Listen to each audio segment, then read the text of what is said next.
Welcome to the First Responders Wealth Network. Our mission is to help all first responders change their mindset towards money and educate how to build long-term wealth through real estate investing. Are you ready? All right, I got Jerome here from Naborly.com, and it's spelled Naborly. And it's a really great tool that I'm aware of, I've used before, and I really suggest people get exposed to it and use it. It's a great tenant screening service, really, at the end of the day, right, Jerome? So maybe you can explain who you are and how exactly this type of service can benefit landlords. Definitely, Dave. First of all, I appreciate you having me on the podcast. It's a pleasure to be here, and hopefully I'll have some good information and good value for your listeners out here. The story starts about 4 years ago, and a lot of people that are listening that are thinking about getting into real estate might be able to relate to this story. I hope you never relate fully, but you'll see what I'm saying in a second. So our founder and CEO, Dylan Lenz, was about 22 years old, and he sold a business, a technology business, bought his first real estate asset. It was a bungalow in Kelowna, British Columbia, that he ended up renovating and splitting into 2 suites, a legal basement unit and a main floor suite.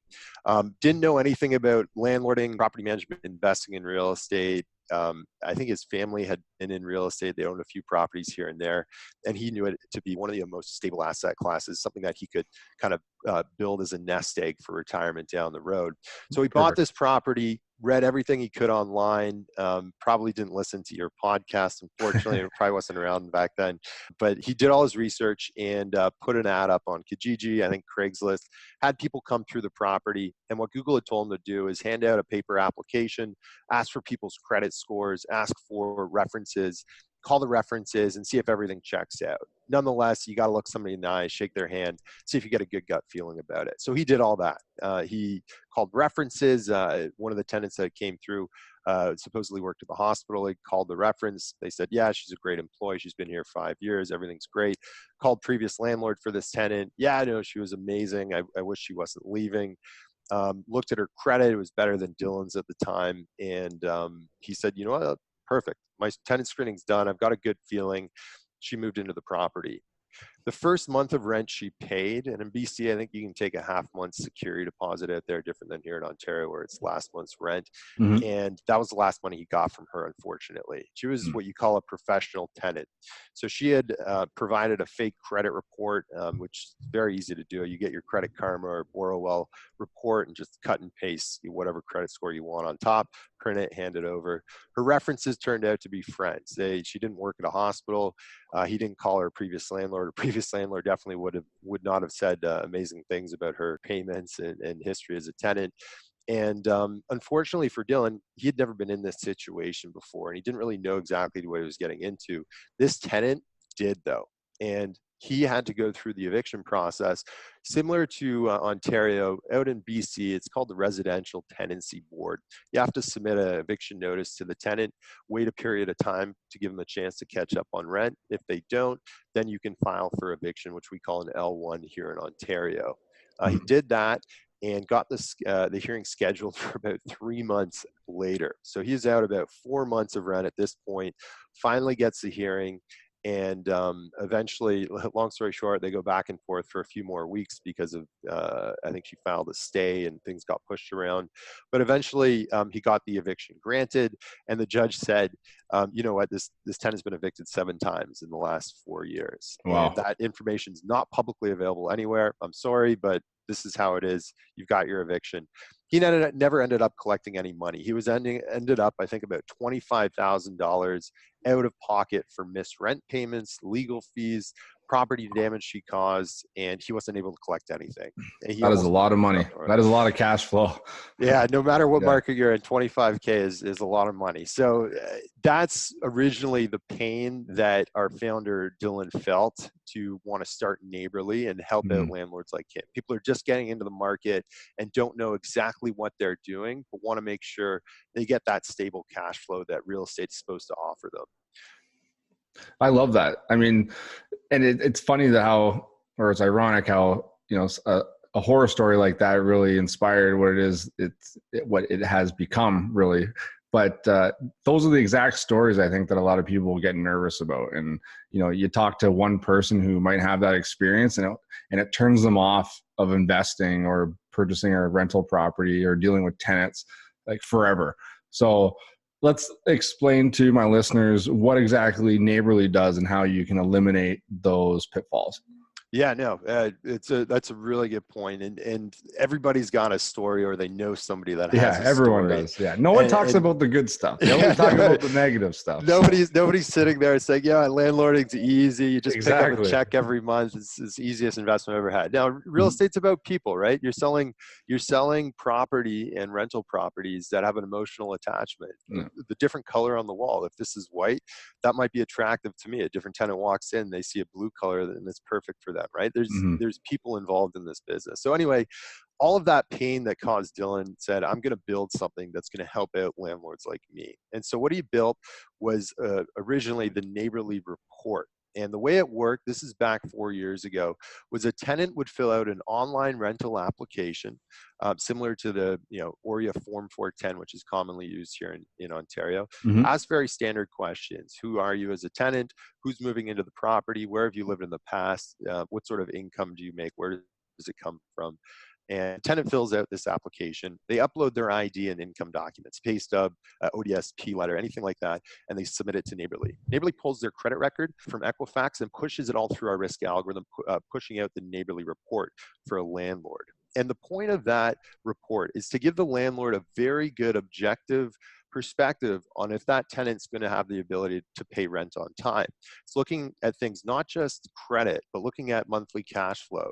So if I'm paying $1,000 a month in rent and I make $3,000 net, 33% of my income is going to rent right off the bat.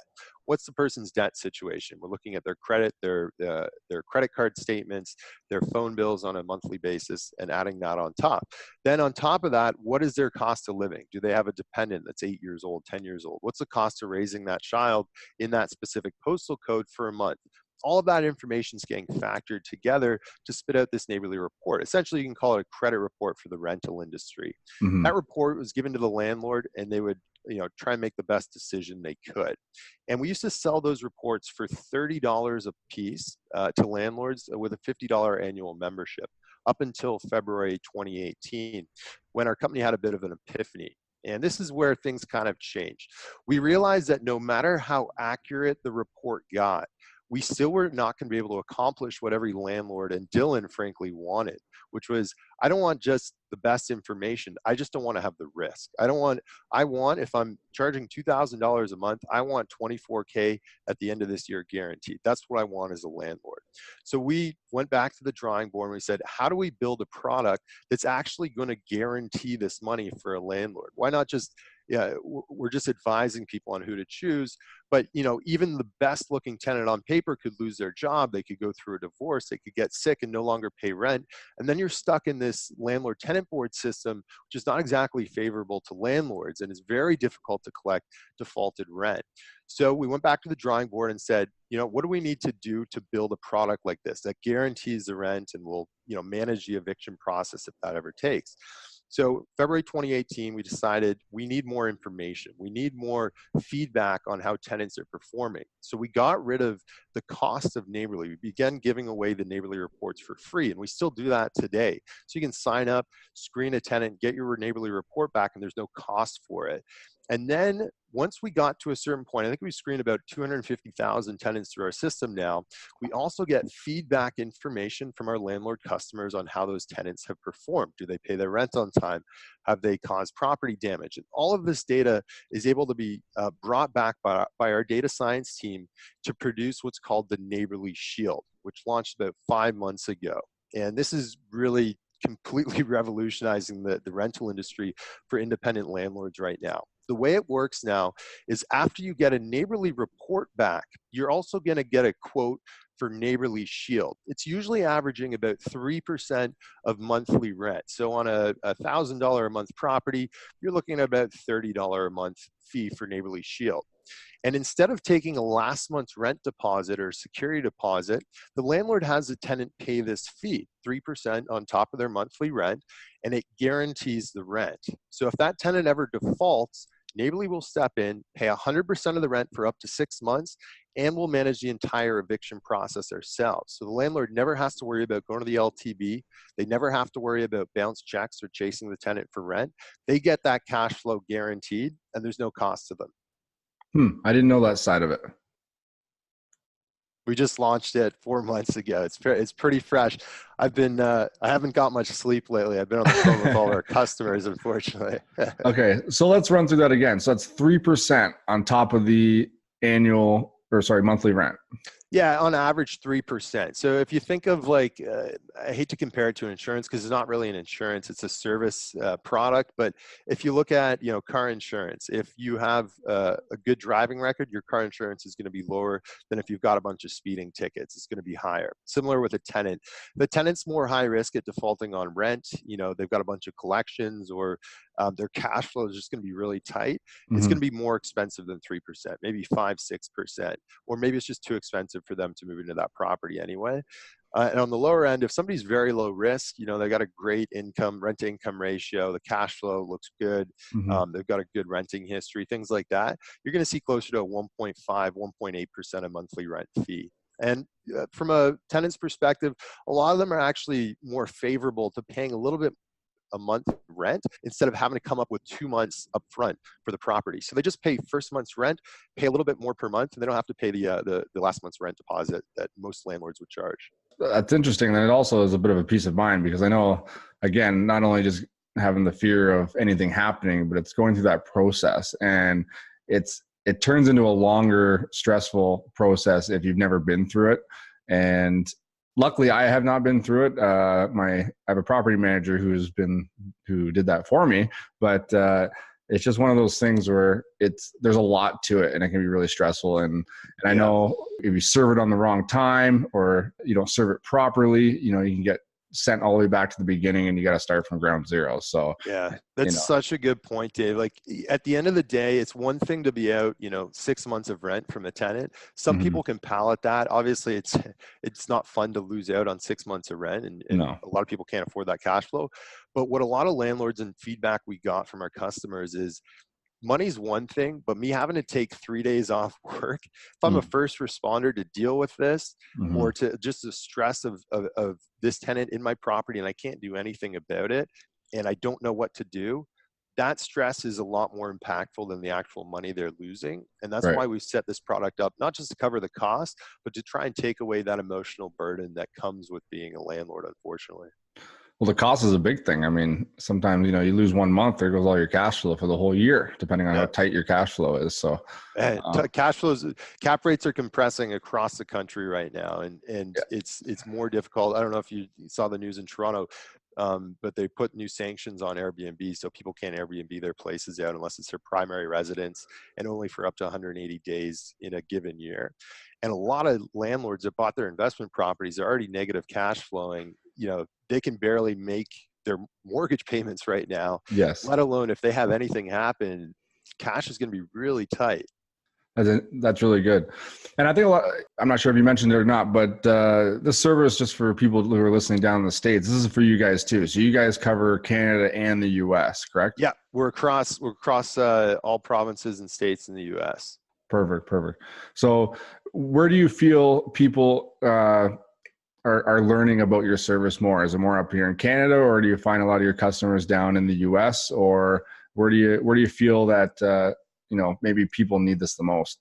You know what? It's funny when you look at any sort of technology business, and this is a very heavily tech business, right? Where we've created a risk algorithm and we do a lot of automated processing here. But if you look at a lot of tech businesses, they scale through social media or through digital advertising, things like that.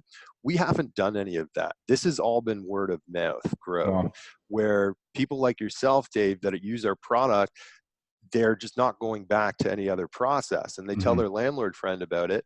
And just as these stories of bad experiences spread, this spreads through, the community of landlords. So we started in Toronto here, doing a lot of talks, going out to different investor meetup organizations like Brain and Smart Home Choice and organizations like this to talk about our ideas and stuff. And then from there, it just kind of organically grew out. We opened an office in San Francisco a couple of years ago, and the same things happen in the Bay Area, where it's kind of growing and growing and growing. So we get invited on it. I'm really appreciative of this to come out and talk to you, because this is honestly how we grow. It's word of mouth, because no matter what, the real estate industry, it lags behind other industries in a lot of respects, but there's a big change happening right now. We have the largest transfer of wealth that's ever happened in the world occurring, with the baby boomers passing on wealth to the next generations, Gen X, millennials. And this new class of landlord, they need tools like this, right? My dad's been a landlord for, since the 1980s. And he uses Naborly, by the way. I had to twist his arm because he's a carbon copy lease kind of guy. But that generation of landlord is passing on wealth and real estate assets to the next generation, who are hungry for technology. They understand it. They want to figure out how to automate. They want to relieve some of their pain points. And down the road, as we talked about, cap rates compressing, you're going to see fractional ownership growing in the industry. A lot more people are joint venturing, and I'm sure there's people in the first responder community that talk with 3 other buddies, and they say, hey, let's go in on this real estate asset, because we only have to come up with having a tool that could be quasi property manager for them to at least secure some of that. Makes a ton of sense. So long story short, you having us on here is what spreads the word. I really appreciate that. Yeah, man. Well, I mean, when you talk about organic growth, and when you're growing, that means you're bringing value. So, it's a great service. And what I also like about it is renters are always not staying in the same spot. So no matter where you go, but it really is a service that actually helps other landlords. Like, it's really landlords helping landlords. So for example, I had an email, they're asking some questions about an old property that I had flipped that was a rental property. And the new landlord was seeking information from me, who was the past landlord. And so that was my opportunity to be completely truthful and honest, to tell them, yeah, they were great tenants. Yeah, I never missed a payment, and et cetera. Where, for instance, if I wanted to get them out, maybe that would be a different story. But it's an opportunity to help others realize who they're getting into their property, right? No, you raise a really good point there, Dave, because 80% of the 4.5 million rentals in Canada and 80% of the 45 million rentals in the US are owned by people like yourself. They're not big institutional landlords that own multifamily. That's what a lot of people think of when they think of the residential rental industry. But you and your listeners, you guys control the market, really. And that's great. But the problem is, it's such a fragmented market. There's so many landlords that sharing information is a lot more difficult. In Canada, there's 3 telecom companies, right? So if the credit bureaus want to get payment information on cell phones, rather, there's 3 of them, right? There's TELUS, Bell, and Rogers. So they have a contract with 3 companies, and they get all the payment information. There's 35 million landlords in the US. To be able to do that requires a ton of work, and up until now has not been possible. That's what we're trying to do. We're trying to build a product that services that independent landlord market, so you guys can benefit from sharing information with each other for everyone's benefit, for the next landlord. So a tenant can't, like what happened to our founder, go through 7 evictions and nobody knows about that, right? It needs to be flagged. It needs to be passed on. And there's benefits for the tenant too. We're talking about this from a landlord perspective, but we have a lot of tenants that are applying. I've been renting for 5 years. I've probably paid like $120K in rent in the last 5 years. Not a single penny has been reported to the credit bureau. It has not helped my credit score at all. That's crazy. That's absolutely crazy. That's the stuff that we're trying to fix. I don't have any resume. I'm going to rent a new property soon, and there's no history of me renting anywhere. There's no like centralized history, like a LinkedIn profile or a Facebook profile that shows the timelines of me renting. As a renter, that's super helpful, especially if I want to go apply for my first mortgage. I've got all this payment history. I've got all this other information that can be super helpful. So there's 2 sides of it, right? We want to help landlords. We also want to help tenants, and there's a very clear way to do that. And that's what we're trying to execute as a business. That's a very good point. I never thought about it from that side, for sure. and able to regulate that as well, for proof of payment in that history. Yeah, That's absolutely interesting. Nice. So, and I just want to, for all my listeners out there, I want this to be an addition or kind of an extra notch on the tool belt, so to speak, right? Where you use this service, but you also got to do your own due diligence as well. I mean, there's a lot of different steps out there. And, I have a blueprint personally that I follow every single step.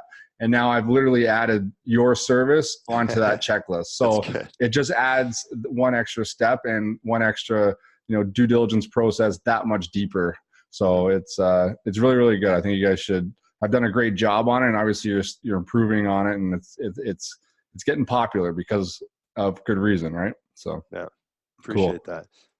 Cool. So what do you see is kind of lacking in landlords who are screening tenants the most that you guys are able to provide? You know what? It's such a good question because all I do is talk to landlords. I've talked to landlords for 3 years. I've talked to thousands of landlords, and the biggest mistake I think that a lot of landlords make is they don't understand the leverage they have when they're going through the tenant screening process. A lot of landlords, when they buy an investment property, are so fixated on the pro forma they made for themselves. I'm going to get, $2,000 this month, month 1, all the way through, month 36. This is where I'm refining. This is how it's all going to work, right? Mm-hmm.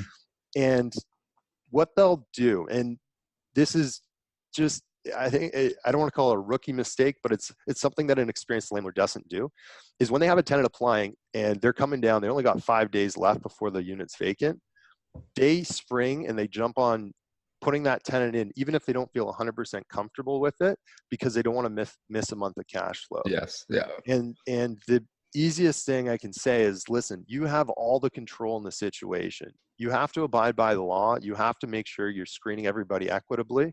But at the same time, like, if you're not feeling comfortable about something, you shouldn't do it. Right. Because missing a month of vacancy is a lot better than having to go through a 6-month eviction process. Unless you have Neighborly Shield, it'll be a little bit better. But nonetheless, you have the power in the situation, and it's your property, right? You're the one that saved up and worked hard for this thing. So don't do something unless you have a good gut feeling and you have good objective information to do it. That's the number one mistake I think early landlords make. Wow. Yeah. That's a valid point. And it kind of just makes me think, I was just talking to my property manager, and he deals with my student rentals, and, because obviously I do not want to be dealing with them, but, he actually just mentioned to me that he was having an issue with one of his students. Luckily it's not in my house, but, they're going through the landlord and tenant board process, and they just filed and they can't get in until March. So that is insane. Yeah. How behind that they are. And it really is, it's a serious issue right now. And you're really hopeless. So yeah. Is that just maybe in that area, or are you guys finding that in the Toronto area as well? You know what? There's a massive range. Like, I was just down in Washington, D.C. with some clients last week, and they were telling me, they're like, Jerome, it is crazy down here. You can't book an eviction hearing for 45 days. This is nuts. And I'm like, man, you should come to Toronto or Waterdown, it sounds like, because it's not uncommon to have 4 or 5 month waiting periods. I think what I've heard, this is through the grapevine, so I would take it with a grain of salt. But what I heard when the government transitioned over to the new provincial government, they re-looked at the landlord tenant board and wanted to figure out how to cut costs or change things. And I think the intention was to try and fast track things and streamline.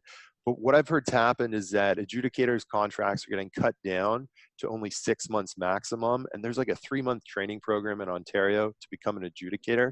So there's not a lot of incentive for adjudicators to step up and do this right now. And so they're having a shortage of adjudicators, which is causing more and more delays at the LTB, which at the end of the day, the landlord's the one that's really losing out in that situation for the most part. Yeah, I don't want to say there are tenants that bring very valid claims at the landlord tenant board. Yep. The majority of cases are for default of rent. I think it's like 70 to 85% of Ontario landlord tenant board cases are for a default of rent.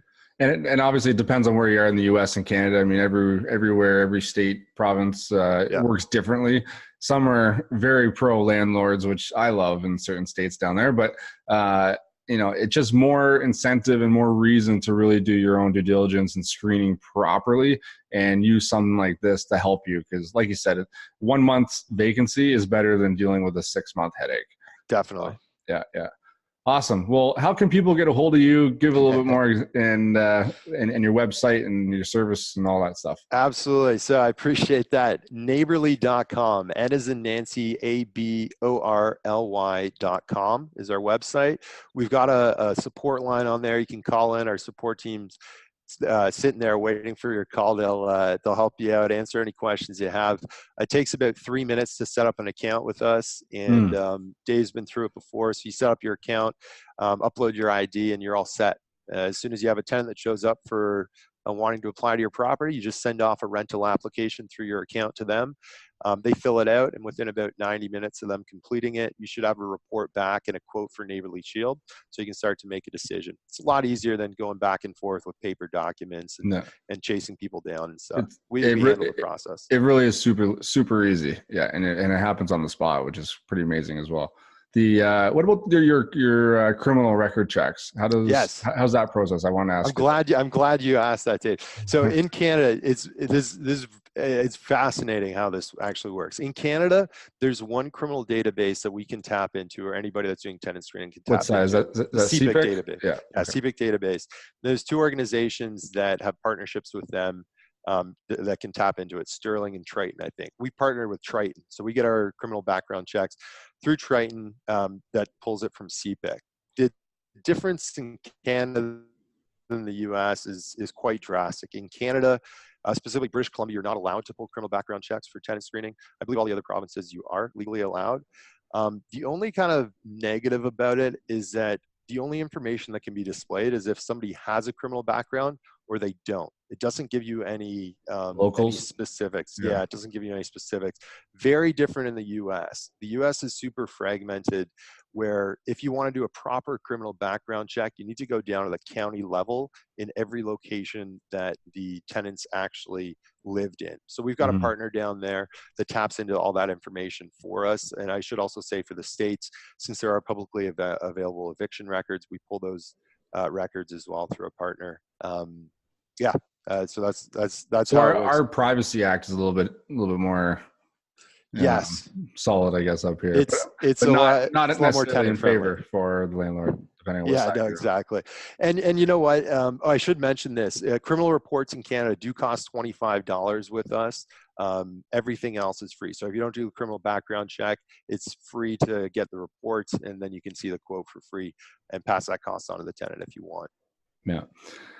I don't want to judge anyone who has a criminal record. People can change. I know that, but sometimes, depending on what they've done, it is important to make that $25 purchase.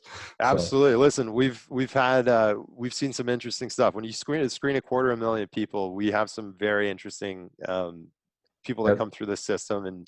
And actually, there was a murder case that was solved in Chicago because somebody showed up through our system. Really? About a year and a half ago. That's awesome. Yeah. Good. Cool. All right. Well, if I need any detective work or investigative stuff, maybe I'll reach out to you as well. Perfect. Cool, man. All right. Well, thanks a lot for coming on. I was really looking forward to this interview because I think this service will help a lot of people. And I know there's maybe others similar out there, but with my experience, it's been super easy. It's been pretty streamlined, and it's helped me out a lot. So, Dave, cool. I really appreciate you having me. It's been a lot of fun this morning. Thank you. All right, man. Take care. Thanks again. Cheers. Thanks for listening. Don't forget to rate and review on iTunes.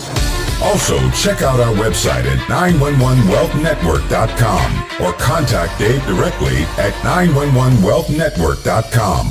Stay safe out there.